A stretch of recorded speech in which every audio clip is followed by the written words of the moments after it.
worse. They don't. They look so good. They look so good. This is We Have Concerns. Hi, Jeff Cannata. Hi, Anthony Carboni. Hello, concerned citizens. Oh, I got a story for you, man. I got a story. This is I'm ready for it. Fascinating to me. It's not new, and maybe you've heard of it. I certainly had not until it was sent to us at wehaveconcernshow@gmail.com by Natasha Henriksen. Thank you, Natasha, for sending it. Oh, she's sent in a bunch of stuff before. Welcome back. Yeah. We have talked a lot, Anthony, about how fallible memory is, how what we perceive, we can't even be trusted to know is accurate in the moment, later, at any point. We as human beings are fallible. We have a poor processing of senses even in the moment, and then that deteriorates over time. Oh, every time we retrieve a memory, we change it simply by retrieving it. Yes, we are terrible. We also have talked about how the universe potentially isn't what we observe. What we observe as we're observing it, it is being processed through our weird chemical brains, and there is no absolute idea of a thing. It is how we process it through how we observe it. Yes, and you got like thinking about that. I immediately think as an example is you think about things that we've talked about. Fucking birds. Fucking birds. Up to their tricks, animals. man. Up to their old pranks. Tricks. Never trust a bird. I saw a bird once just swoop right down, take a man hat. He took a man hat. He took a man hat. And he took a man hat in Manhattan. That's why, like, that was the gag you went with. I'm not even gonna be like, that's your one. I'm just gonna be like, okay, yeah, those two things sound similar. Good for you, buddy. Gold star. Thanks. But you think about those birds have magnetoreception. They can see and feel magnetic fields. Right. So everything, naturally, they perceive it differently. You think about animals that can see in different ranges of light than we can. Yes. Animals that can hear in different ranges. No two species really experience an absolute thing the same way. So how could there be an absolute thing? How could there be an absolute thing? Take that even one step further. We know from science, you can view an electron with one piece of equipment, and it's a wave. You can view an electron with another piece of equipment, it's a particle. Sure, you got that dual slit experiment. So exactly. So perhaps our viewing of it, the method by which we view it, determines what it is or isn't.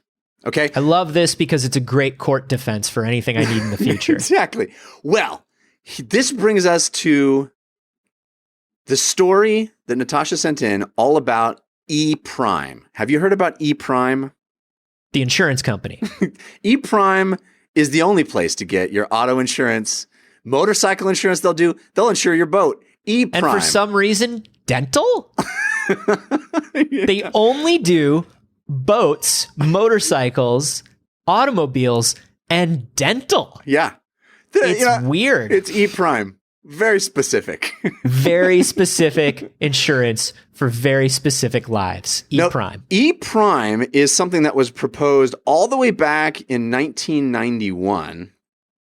And it is, this was presented by Alfred Korzybski, I believe. This Alfred Korzybski wrote about something like this in 1933, but this was like kind of formulated in 1991 in a paper. And what E Prime aims to do is reformulate the English language. E Prime is English Prime. It's a new version of the English language. Is this some Esperanto shit? No. All it does, it's the same as English, except it abolishes all forms of the verb to be. We need those. That's literally the most important verb that every form of communication hinges on. When you look at Romance languages, anything that comes from Latin, the first verb they teach you is to be. Yeah. Who is this asshole? Well, I just used the verb to be so many ways in those sentences. You said, who is this asshole? So you would think that the verb to be would be essential in any form of English or any other language for that matter. Sure. My daughter thinks so. She just screamed. You would think. Can we hear it? Can we hear it for the verb to be, everybody? Can we hear it? Can we hear it for the split infinitive of to be, everybody? Can I get your hands up? Can I get you to be putting your hands up, everybody?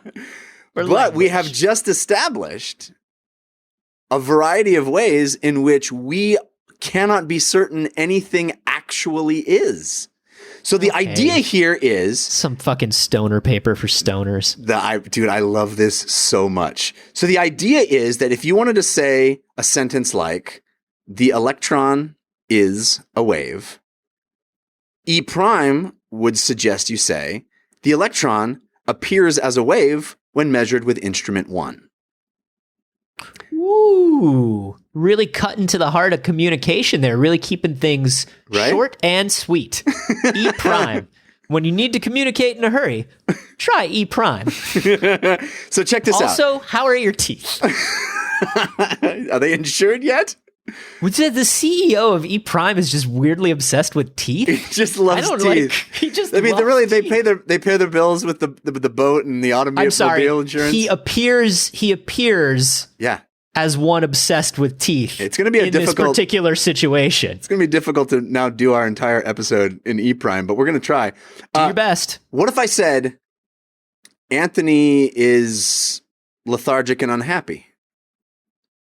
In E Prime, we would say, in my opinion, Anthony appears lethargic and unhappy. Anthony appears lethargic and unhappy. And your opinion on this call right now.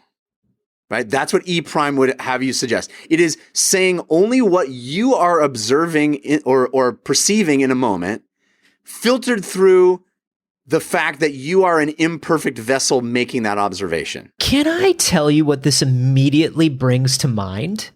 This immediately brings to mind to me communication that you learn in like emotionally focused therapy or couples therapy. Right. Yes. Where it's like, hey, I don't want to make a blanket term and I don't want to make a term and I don't want to say something that presents this as an absolute truth. Right. Because I'm just trying to get what I feel and what I'm observing in the moment across.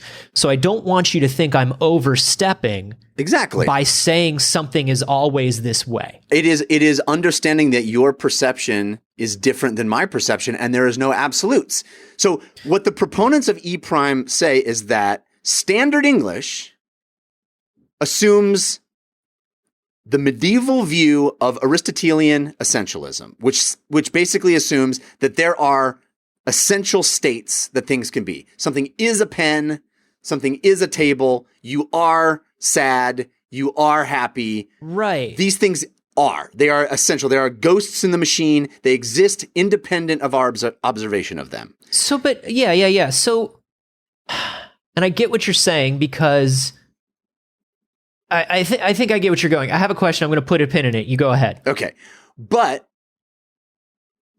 the more I read about this dude, I know it sounds like some hoity-toity, like left wing, there is no gender, all that stuff that is really political right now. But the more I read about this, it makes a lot of sense because all I can actually say is that appears to be a pen to me.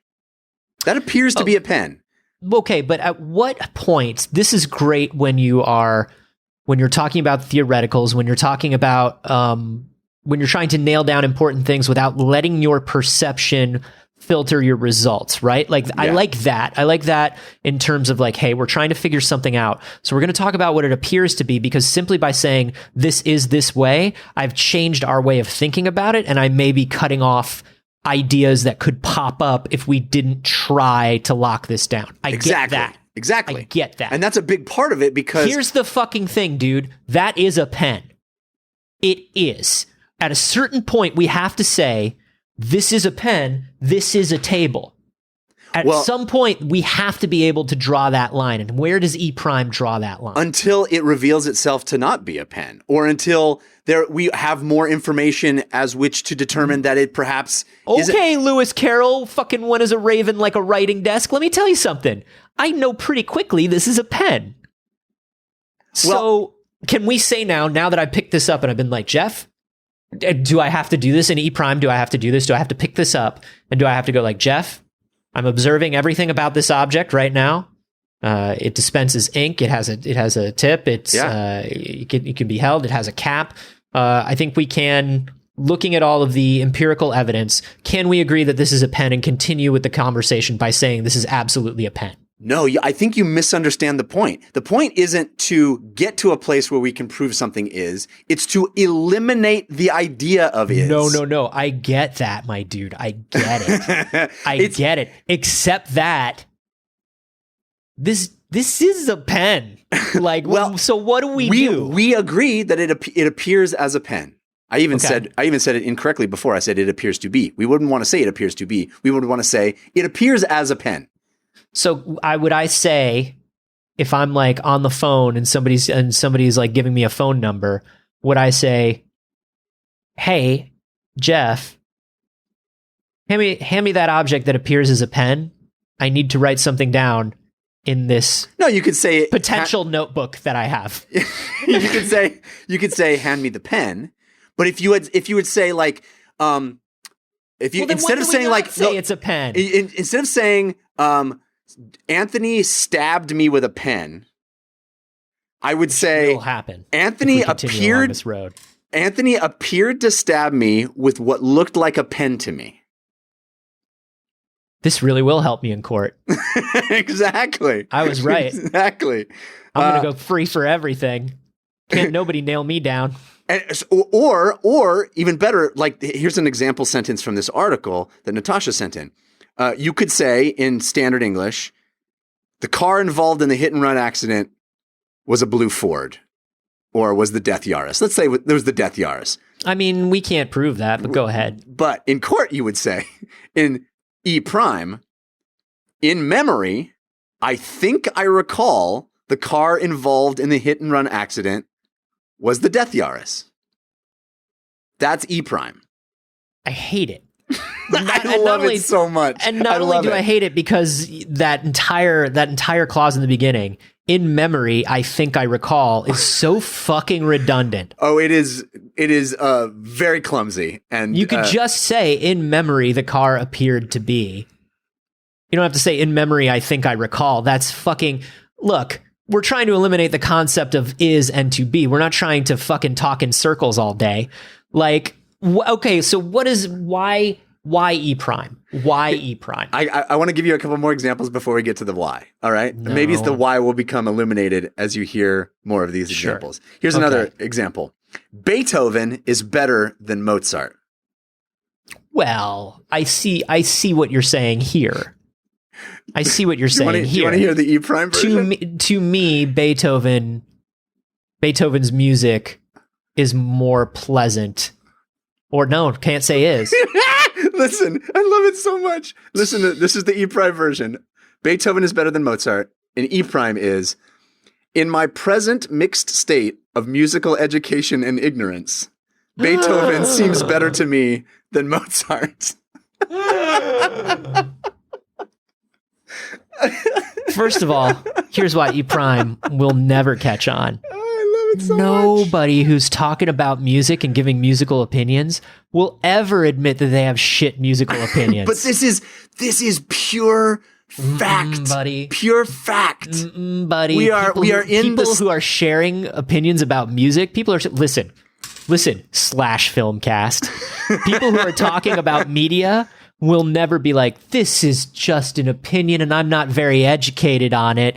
And I don't, I think I imply that every time I speak on Slash Filmcast. But. I mean, I think you just imply it. I think in everything you sort of imply like, hey, I don't know, man. But like, well, I will say this in all honesty, in all sincerity, I came to this very early in my experience in doing podcasts. Was I used to say things like, oh, that movie is terrible. And now I really make an effort to say, I think that movie is terrible, and present it as an opinion so that somebody, because you can't argue with that movie is horseshit. No. It's just like, well, I don't think that. So not only can you not argue with it, there are some people who don't want to be made to argue, right? Right. And there are some people who are just looking to argue.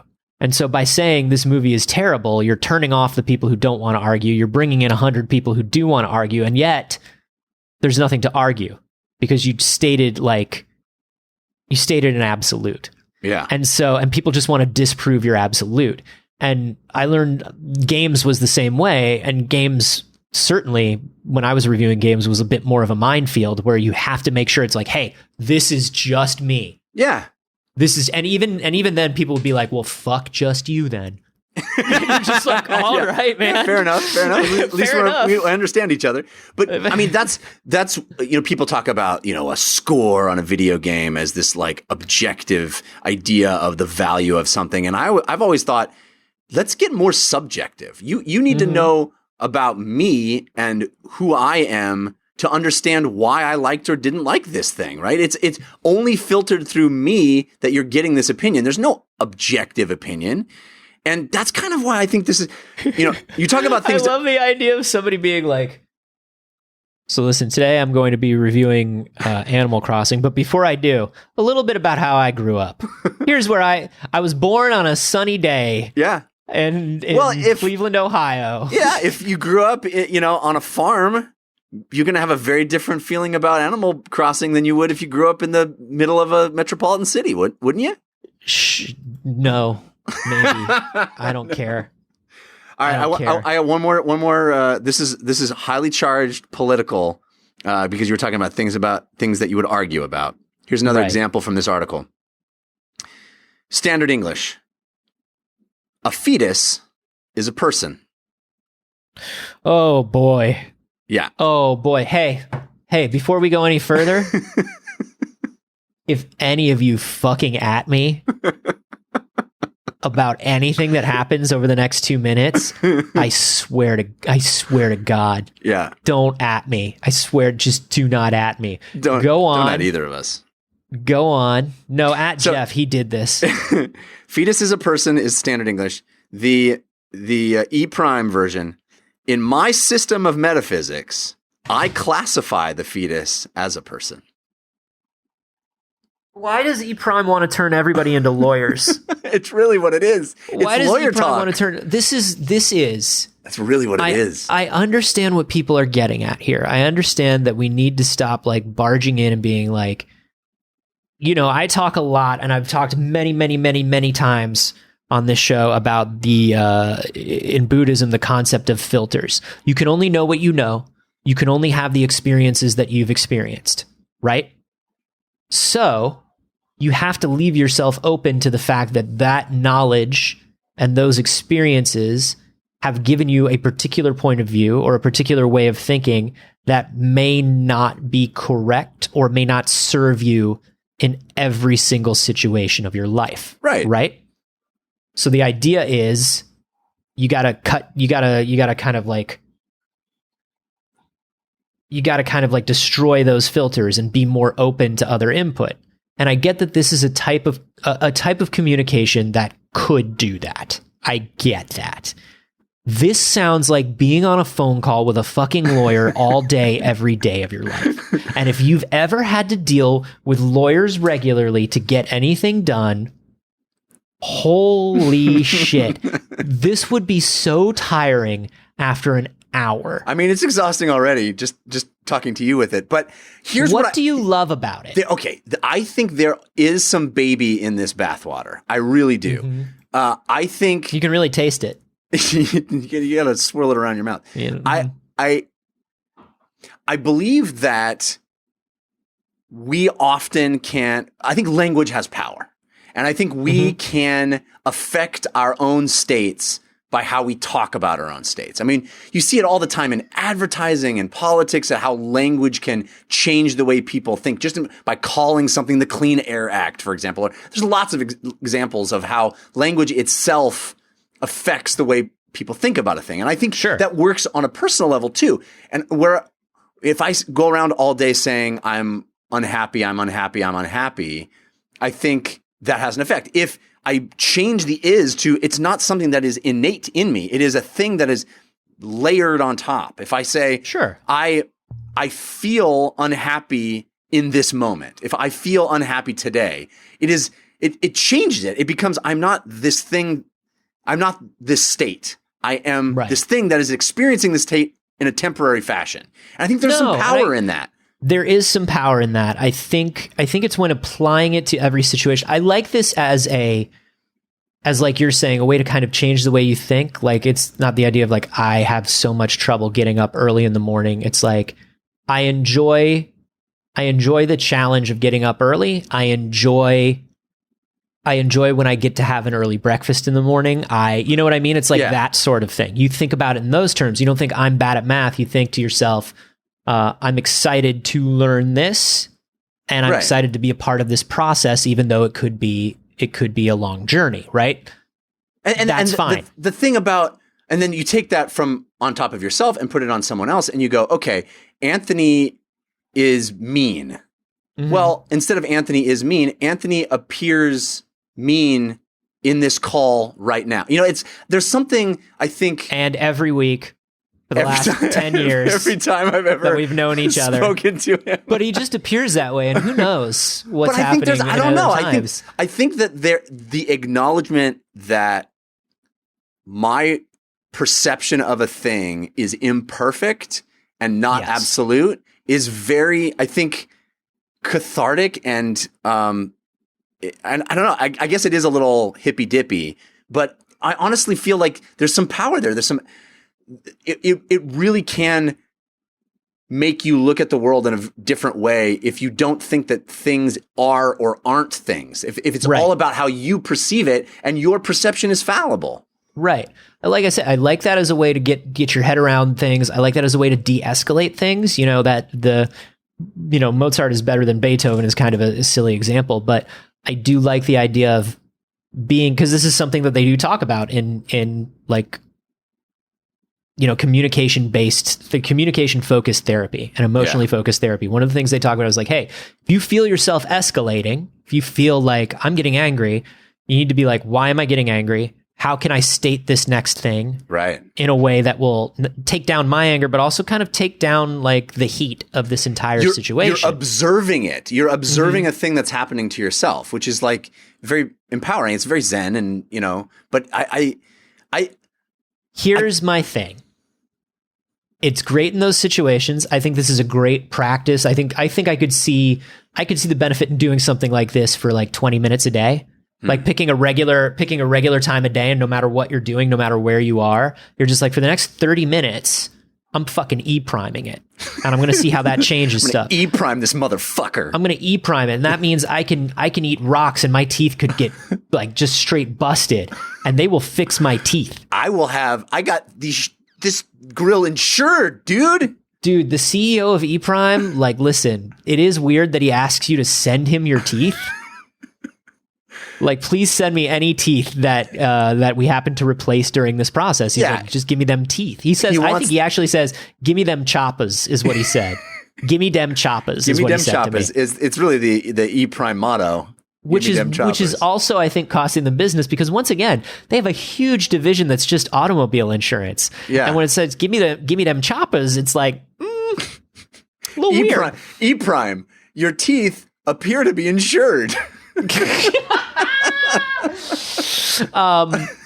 I could see this being something that I could do for 20, 30 minutes a day to kind of train my brain to be able to get into a more observant, neutral, de-escalated state. But I am never, Jeff, going to go through the exercise all day of telling you that this is not a fucking pen or appears to be a pen. How do you reconcile that perspective with all the ways we set up this story, which is all the ways we know our brains are imperfect and viewing the world, and how our perception can actually change things? Oh, I'll tell you, because this is actually pen. This is Isn't that just what I was writing with it earlier. It was. Isn't that what your dumb lizard brain has to go? Oh, these things are because I see them. When a more enlightened view of the world is that, baby, I get it. I love what you're throwing down, and I'm telling you, we do not need to apply this on an atomic level. You know what I mean? I'm saying let's use things for as long as they're useful to us, and then when they become silly, let's put them down. Let's take it over here. Let's take it. Let's put it down. Yeah. And now this is a pen. Yeah. And that's fine. You know? It appears as something you've set down to make a point, is what it appears as to me. Here's where I will agree with you, is 15 minutes into a conversation where I'm adopting E prime, I'm either getting punched in the face or somebody's losing all respect for me. Well, it appears that you got punched in the face. It appears that way. Yeah. And that's exactly how I would put it after I fucking hit you. Based on my own sensation of pain and my nervous system, I believe that I have been punched in the face. and then my statement would be like, no, I didn't do it. I'm not even doing it right because I would talk to because I talk like a human. I'm not even doing it right because I can't say I have been. I have to say it feels as I've been punched in the face, because you can't say was or is or be or been. It's not easy. It's going to be a lifelong pursuit for me to, perfect E prime and really convert myself 100%. Yeah. I'll check in with you next week. We'll see where you are and if you're still doing it. How about that? E prime, not just for dental insurance anymore. Give me them choppers. Do you mind if we stop down for just a moment before we do the Sure, you want me Patreon to stop read? Recording? Yeah, let's just stop. Well, I'll tell you this, Jeff. It appears as though a month elapsed since we began doing this show again. And it appears as though the community embraced it. Hey, time flies when you're sitting around in your house and not able to leave anywhere and go do anything, and every day is exactly the same as the last. Hey, especially when you're trying to construct sentences without verbs during that time. It's just one particular verb you can't use, and every conjugation of that verb. Sure, it's just one particular verb. Hey, in all seriousness, I cannot believe a month has passed already since we've been back. This has been absolutely wonderful. Thank you all. Wonderful. Thank you all for listening to the show, for recommending the show to your friends, for becoming patrons. We have new patrons every single day. I can't believe it. It's been really, really wonderful. So many of you have been coming out to the Hangouts. So many of you have been posting on the Discord. So many of you have been in the Facebook group. And of course, so many of you have been supporting us over at Patreon, at patreon.com/wehaveconcerns. As you know, that is the only way we support the show and fund this entire thing. And in these trying times, it is a good chunk of what we do professionally and how we make money. Yes, and we are in your debt. We are grateful. And we are trying to give you some value for giving us some value by giving you some extra stuff. Those little conversations that start the show that you only hear a little bit of in the episode. You give you the entire thing when you're a patron at the $3 level. That's right. Have you ever wished that you could hear us totally unedited? You won't for long, but while you do, you certainly can. We got lots more. We got lots more of that. We got, like you said, those hangouts we've been doing monthly, but guess what? We need more than that amount of human interaction. So we're doing them more than a month. We're doing them every other week lately. That's the new plan. We're every other week. We also give people episodes early. If you want to be the first kid on your block to hear the latest episode of We Have Concerns, episodes come out on a Friday. But if you support us at the precog level, you get those episodes on Tuesday. Not only that, you also get to watch our recording sessions live on the internet. That's for precogs only. Dad, you'll see how the sausage is made. You get to see all the disgusting, not showered, we didn't comb our hair because there's only an audio show version of We Have Concerns. You get to see that I take 16 to 25 bathroom breaks per recording session. I think something is really wrong with me. I don't know, and I refuse to get it checked out. Yeah, why would you? What could possibly be wrong? Why Oh my would goodness. I just like to think of my bladder as an overachiever. Hey, are you an overachiever just like my bladder? Head to patreon.com/wehaveconcerns and give us some dang money. Thank you. Thank you. Jeff. Anthony. You know the blobby things when you close your eyes? Yeah, I do actually. I those were a big problem for me. Talk about getting something checked. Yeah. I had lifelong, well, still do, lifelong floaties. I had floaters in my in my eyeballs, and then my eye exploded last year. I don't know if you remember that. I do remember that. Part of the upside of having catastrophic eye surgery was that one of my eyes, all the floaties are gone. They skimmed them on out. That's great. They just took like a pool skimmer, an eye equivalent of a pool skimmer. Yeah, they just had a little version of that. Just kind of skimmed it on through the old viscous of the eye and got all the science has created the tiniest pool boy. Yes, exactly. Yeah, he comes tiny little shirtless man in my eyeball. And all the housewives in the neighborhood, they love it when the tiny little pool boy comes to skim the retinas. They get lost in my eyes, those women. They're not looking at me, they're looking at that tiny pool boy. Listen, there are the floaties, but then there are like the globs of colored light. Do you know those? Globs of colored light. Yes. Can I tell you something super weird that I've literally never told anyone? I wish you would.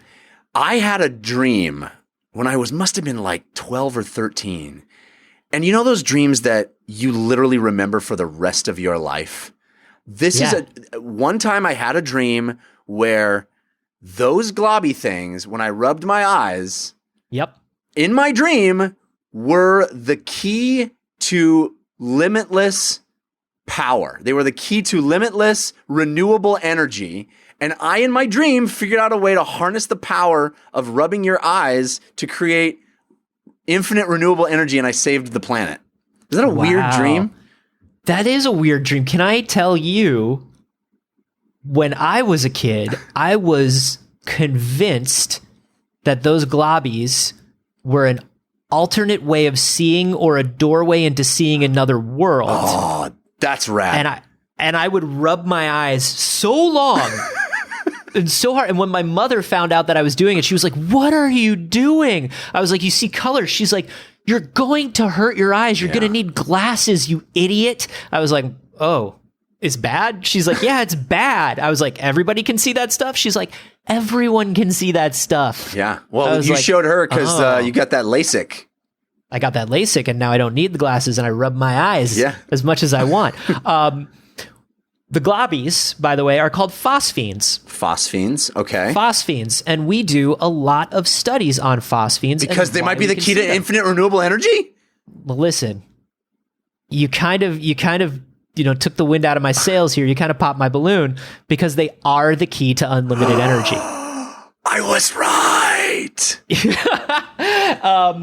But no, scientists have been studying these globbies for a very, very, very long time. And I have always been curious about phosphenes, and I've always been curious about what exactly causes them, because you would think there would be a clear-cut explanation, right? Like, if you had to think about what caused those phosphenes, what do you think it would be? Well, knowing what I know now, having gone through catastrophic eye surgery, I would think it would be light reflecting off the cornea in some way, or some particle that's in there that oftentimes when you see a flash of light across your vision, it's because light is literally reflecting off some of those floaters or some particles or bits that are stuck in your eyeball. That is a great explanation. It's a great theory. I think a lot of people think that to be true, and it is to an extent. You're right. Some of that stuff is caused by reflection. But what if I told you that that a large chunk of the sightless population gets globbies? They see globbies? They see globbies. Now what are you thinking? Well, maybe now I think it's more of a nerve firing in some way, some nerve that might be just sending kind of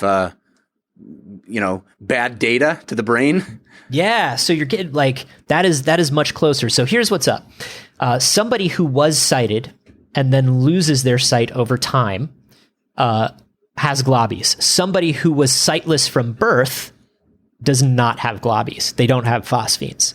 And the reason is we are talking about internal light that is created by your own body, like fireflies. And, all of us have an internal light that's created by our own bodies. And that's really our mission in life is to preserve that interior light. And make sure Morrissey said that light never goes out, but also he's fucking racist. So what does he know? Yeah. One day I'll find a good segue into describing how pained and angry I am at what a shitbird Morrissey is. Yeah. But today's not that day. Today we're talking about cool phosphenes. Still can enjoy his music? Can I still enjoy his music or no? Here's what I say. I like to say that his music, I like to say that the Smiths' music, I like to credit it to Johnny Marr. Okay. That's the Smiths. That's a Johnny Marr song. Yeah. And then if I have to say Morrissey, I do what the kids who like what some of those kids who like Minecraft do, or some of those kids who like Harry Potter do, and they say Hatsune Miku wrote Harry Potter, or right. Hatsune Miku created Minecraft. I just say the Smiths and their songwriter Hatsune Miku. It's an Alan Smithy joint. The Smiths are Alan Smithy joint. Yeah. That's exactly what it is. Gotcha.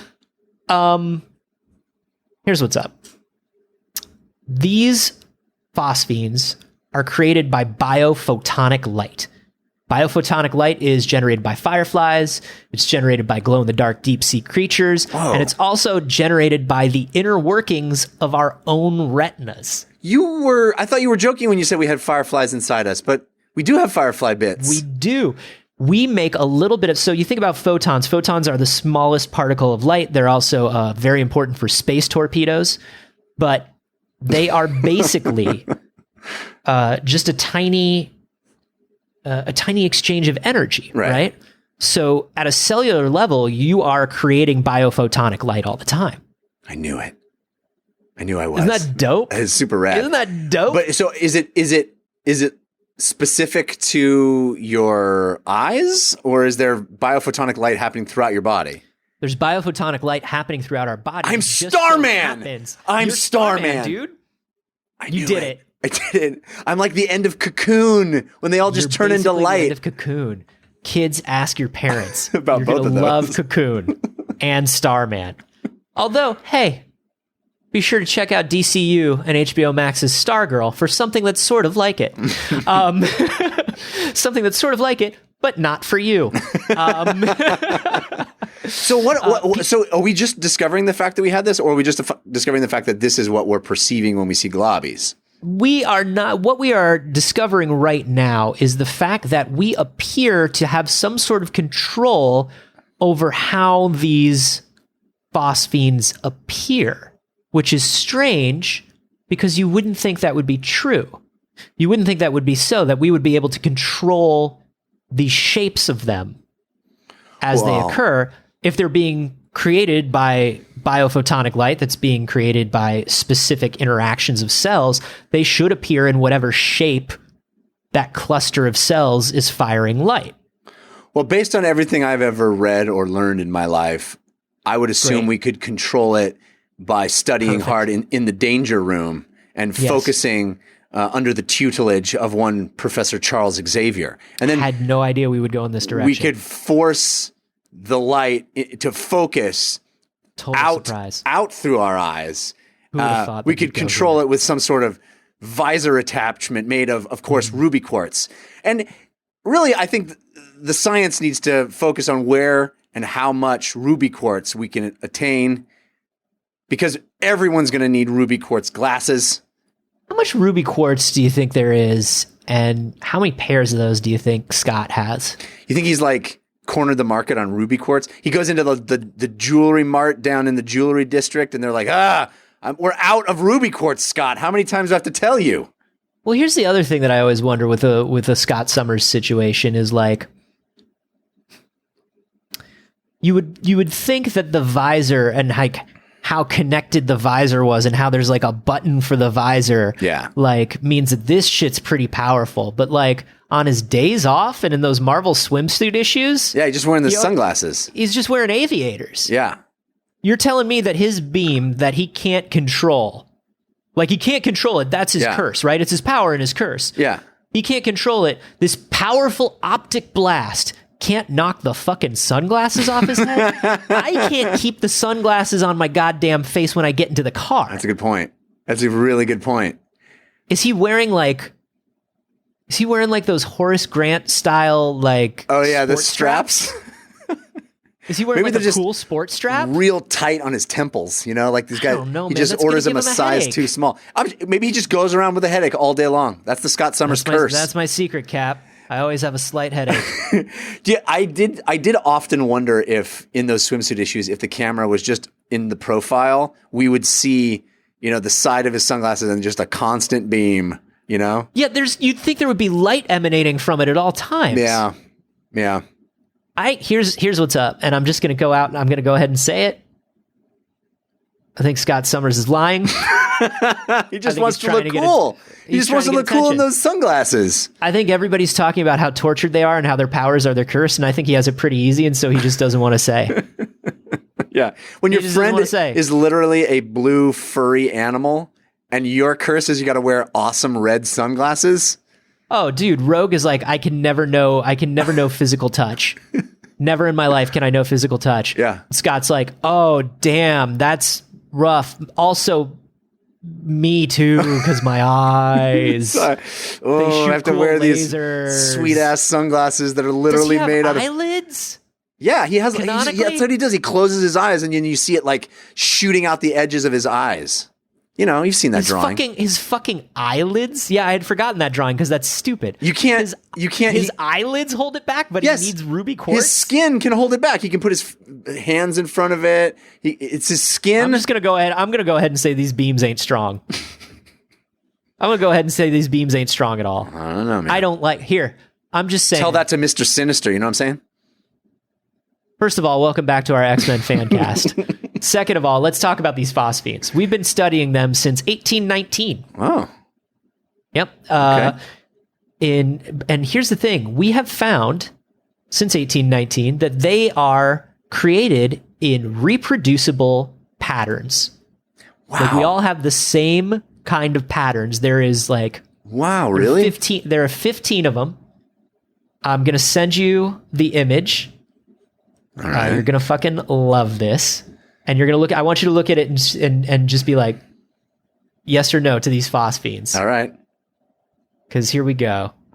And we'll put these in the show notes too. We'll put a link to them because they come in like 15 different patterns for the most part. Got to collect them all. You got to collect them all. Oh, here are the crazy Oster patterns.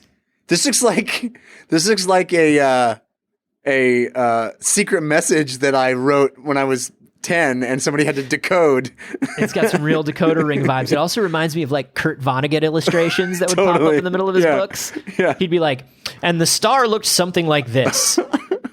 And the star wasn't sad because it's just a star, but you and I are sad. We mostly often are. And so it goes, like that kind of shit. I would say the most surprising one to me, I'm surprised that there is the literally X-Men symbol, seeing as how we were talking about the X-Men. There is an X, but I have seen that one, yeah. That seems pretty wild. The like pattern of dots in a grid seems pretty wild. Mm-hmm. And then the two little like apostrophes in the bottom right there. Yeah. The fact that is it saying that there are always two of them? I think maybe those are just shapes. They could be reproduced over the entire field. I'm not entirely sure. The one that I find particularly interesting is, so we're looking at an image here and like one of them looks like a starburst. One of them looks like a spiral. One of them looks like concentric circles. These are all things I would think that you would expect. The ones that really are interesting to me is like the one that is an exact checkerboard pattern. Yeah. Like that's kind of fascinating. Also very clear that whatever scientist did this didn't want to spend any grant money by hiring an actual artist. No, why bother? Just doodles on a piece of scratch paper is what this is. So this was Max Knoll, who studied this in 1970, and he says that there are 15 classes of these figures, a number of variations within each class. For each person tested, the spectrum of phosphenes was repeatable even after 6 months. So everybody sees something within this series. So they started to try to figure out why. And one of the things they found is that they can use EMF, like electromagnetic waves, by your brain to cause these things to be affected. Crazy. They can cause them to be reproduced depending on where they focus in your brain, these electromagnetic waves. Hey, weird. We can just zap you and then you'll see weird shapes in your eyes. That's a good experiment. But what they also figured out is that these patterns come from actual shapes and structures of systems or clusters of cells in your body. And they can connect these phosphenes to different activities in different places in your body. It's particularly in your, in your ocular system. Dude, this is a decoder ring. It's kind of a decoder ring for where activity is going on in your brain. That's wild. So if you see this symbol, we can pretty much guarantee that there's activity in this particular part of your brain. You're like, oh, it's a lattice work, like checkerboard pattern. So we know that that's probably like over here by the cornea. That's wild. Isn't that cool? What does this mean? Like what are we actually observing? We're seeing this light activate in our bodies, and we're seeing it reflected in our vision somehow. We're seeing it in our vision. The reason that people who were sighted that are no longer sighted can see it is that means they started off with an entire visual system, and something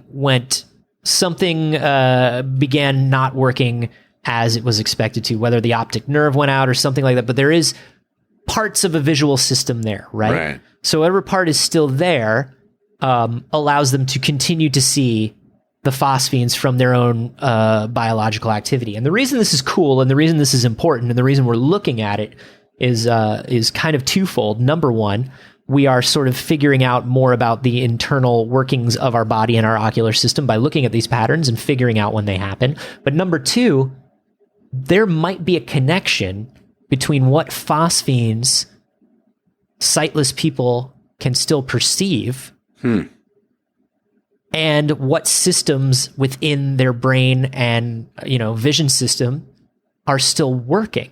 Right. And so we might be able to correct sightlessness in particular people.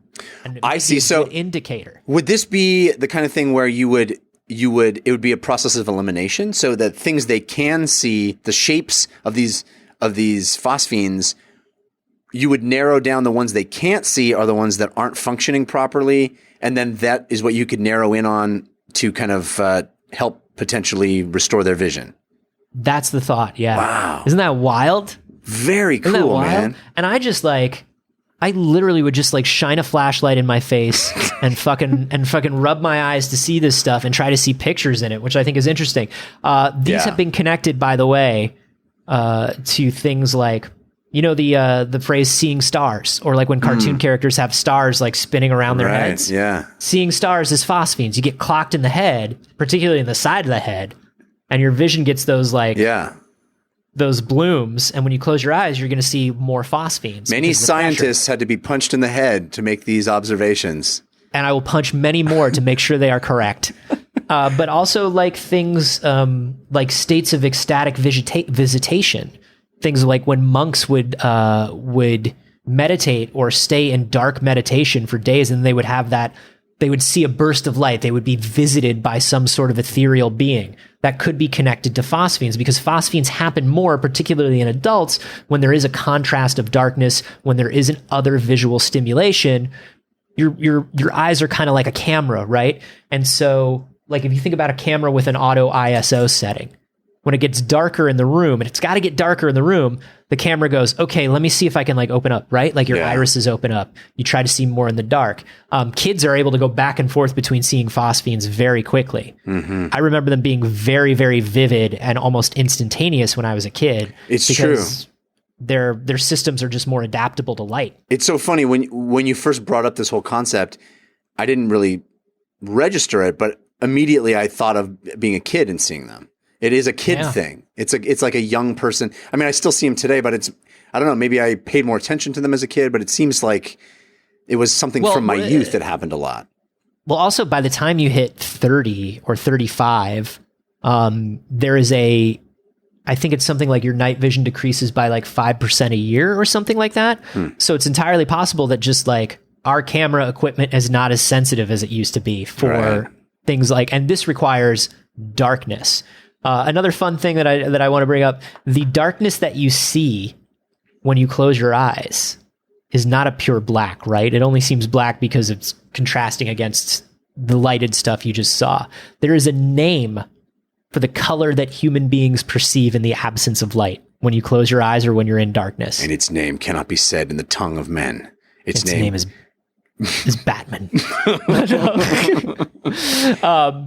No, it's a German name because obviously it is. Of course it is. Eigengrau. Eigengrau. Eigengrau. It's a German term that roughly translates to intrinsic gray or own gray. That's my gray. That you see. That's my gray that you see. Yeah, it's pretty wild, man. I'm thinking of redoing my house in my gray. Your own gray? Yeah. How are you going to get a sample chip of that? It's not That's easy. the trick. I've been to Home Depot so many times, just trying to It's just explain a matter of it. like, you close your eyes and then you just like, you keep your eyes closed for like 5 minutes and you have them like lay one sample in front of you. And then after 5 minutes, you open up your eyes real quick and see if it matches. And if it doesn't, you slap it and you say, no. Still not right. Do you not understand? I want my gray. My gray. Eigengrau. Yeah, nothing particularly like newsworthy or anything going on right now in this. It's just something that I was fascinating, curious about, and I knew a little bit about, but I was like, come on, somebody's studying this. It's fascinating. I'll tell you I what. got a lot of free time right now. I'll tell you what. Tonight, when it gets dark, I'm going to be paying attention to this. I'm going to be I'm going to be looking at this chart of images and remembering them and thinking tonight, like, which one am I going to see? Am I going to see any of them? And I might even just ask my son, hey, buddy, hey, little man, when you close your eyes, what globbies do you see? You can absolutely, it's actually like one of these articles talks about doing that, and like kids can describe it very vividly. Yeah. Very vividly. And also because their free association, like they haven't drawn as many boundaries about what things are. Yeah. You know what I mean? Right.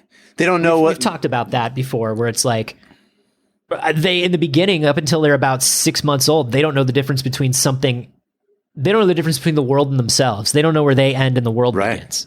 They don't even use the verb is. They would never. They just like, it appears to be.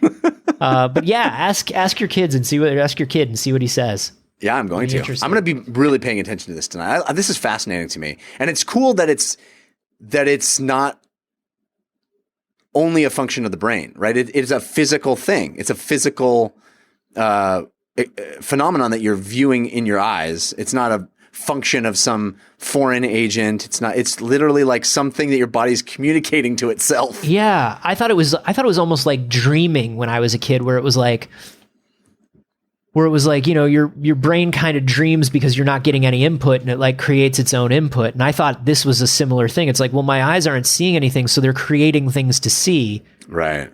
My brain is just like, we got to see something. And it's kind of interesting to know, no, that's not what it is. It's definitely a biological thing.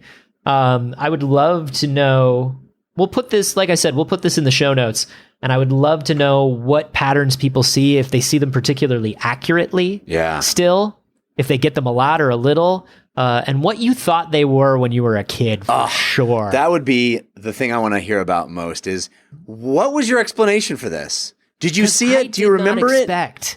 I did not expect you to have a story that was like, it wasn't similar to mine, but it was. You know what I mean? Like, there was a theory to it. We knew something had to be, and a preoccupation with it. Like, it was something we experienced enough that it was on our mind. Yeah. That's pretty wild. Yeah. So you can let us know either on the Discord, the Facebook group, on Twitter. I'm at A Carboni. Also, what's your favorite X-Man? I'm at Jeff Canada. Probably Scott, right? Everybody loves Scott. Everybody loves Scott. Fucking best. It's those glasses, they're cool. And you can hashtag, anything you send to us about this episode. Hashtag it Ruby Quartz. Yeah. So people know. So people know. It's the only way we advertise. That's right. And it's clear and it's great and it spreads word of mouth. Yeah. And hey, but by the way, I've noticed this on Twitter a lot over the last couple weeks, and I really do appreciate it. If you're enjoying the show, the best thing you can do is scream out the window or onto Twitter or down a well. Just let people know that you're enjoying the show. Give them a link to it, maybe a link to your favorite episode. It really helps us out. It sure does, and we appreciate it. Also, you can become a patron at patreon.com/wehaveconcerns. You can submit stories to be in future episodes by sending us an email at wehaveconcernshow@gmail.com, by going to our Facebook group, which is facebook.com/group/wehaveconcerns, or by visiting our subreddit. That's wehaveconcerns.reddit.com.